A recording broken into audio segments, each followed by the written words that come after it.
Like, I did not care what anybody had to say to me. The term brat in every aspect of my life is accurate. Okay.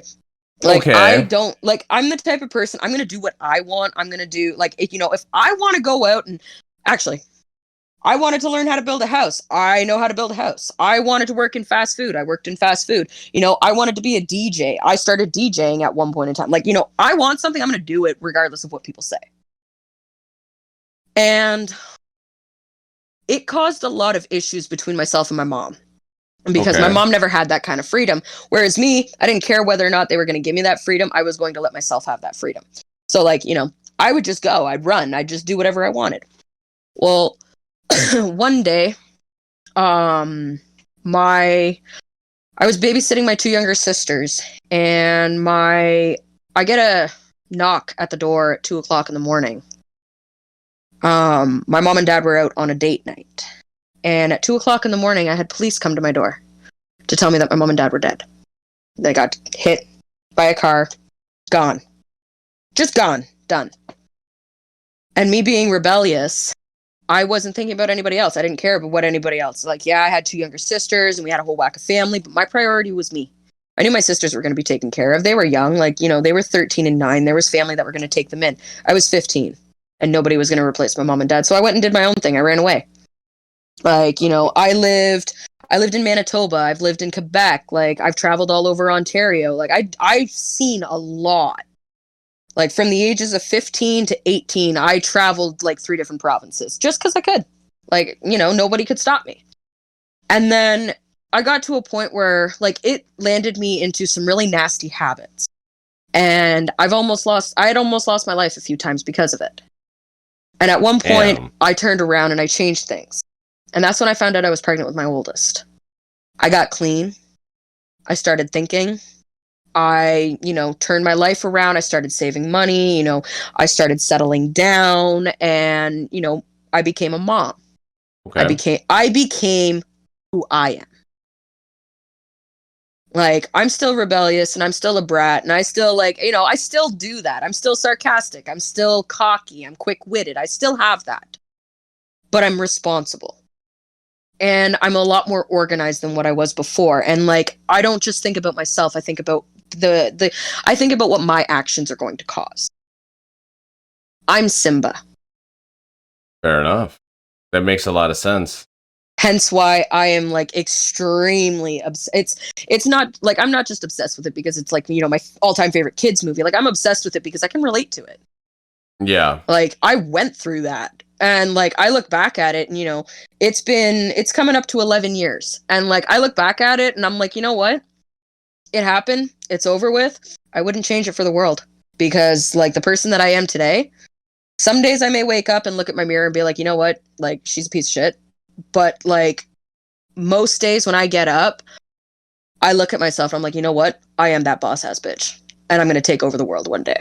Hell yeah. Hell yeah. So, yeah. Now that's a story. Yeah. That's a story. Creep, stop. Honestly? Stop, Creep. Yeah. Stop. Just stop, Creep. Stop calling me doo-doo head. Stop calling me meanie heart. Stop calling me asshole. I had other people call me, and then I went home. I told you I was having an early day. The fuck? But that's an awesome story, though. Like, that's... Yeah, it's like, it's a traumatic, it's sad, but the outcome of it is beautiful. It is. That's awesome. Because at the end of the day, like, you know what? Yeah, like, there's days where I wake up and, like, it'd be nice to have a hug from my dad. Like, my dad gave the best hugs in the entire world. It'd be nice to have that, or just to hear his voice. And, like, he was the person I looked up to. Like, I got into drawing because of him. I got into writing poetry because of him. I started, playing guitar because of him. And, I was going, like, my long-standing dream was to be a music producer. Like, art has always been my thing. And, like, when he passed, it was kind of like, that realization. Like, they weren't very old. They really weren't. Like, they passed away at the age of 35. Like, they weren't old at all. They were young. They were really young. And, like, they didn't get to grow old and see their grandchildren or anything like that. I want to grow that old. I want to see grandkids. I want to see great grandkids. I want to, like, I want to look back at my life and be like, you know what? Like, whether I was known or not, I was still an amazing person. And that's something that I try to live by. Yeah. I try to be kind. I try to be intelligent. I try to, Yeah. be well informed. That way they're like, I can be proud at the end of the day, because when we all die, like, it is what it is. Like, that's just what it is. Like, your thoughts and memories are not going to go with you to the next life or whatever it is that you believe in. So make your life the best of what you possibly can. Exactly. So, And Plague, yeah. really, Plague? Really? Really? Really? Really? Okay, Anyway, so Yeah. now the next one is, do you have Yeah. any questions for me and Blood?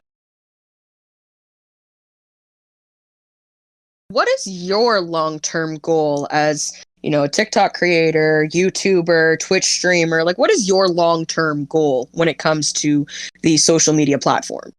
My first one is to be able to quit my job and That'd be rely nice. on like YouTube and the Yeah. show for Yeah. financial stability.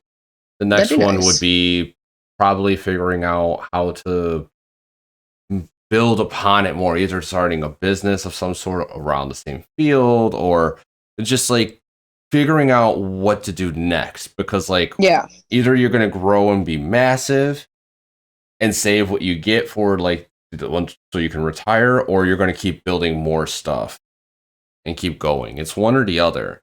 And a lot of people like either they build a business after when they're semi big, after when they get to a point, or they just keep doing what they're doing because they're doing so well at it, and they could just keep like saving. And that's why I've been looking into Flayagu, is like how to get sponsorships, because like I think I could. I don't know. I haven't really tried.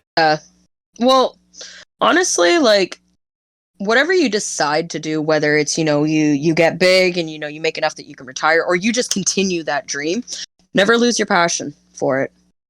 That's what some people make that mistake, and they lose their passion for it. And at that point in time, it starts to feels like a job, and that's what it wasn't supposed to be in the first place. This is supposed to be a passion.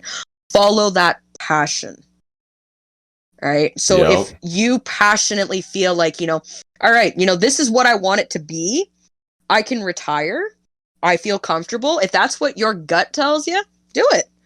But if your gut says, you know what, I can make something more out of it, yeah, I can do this. Like, I can grow from this. And then you sit there and you look back and be like, and this is where I started out.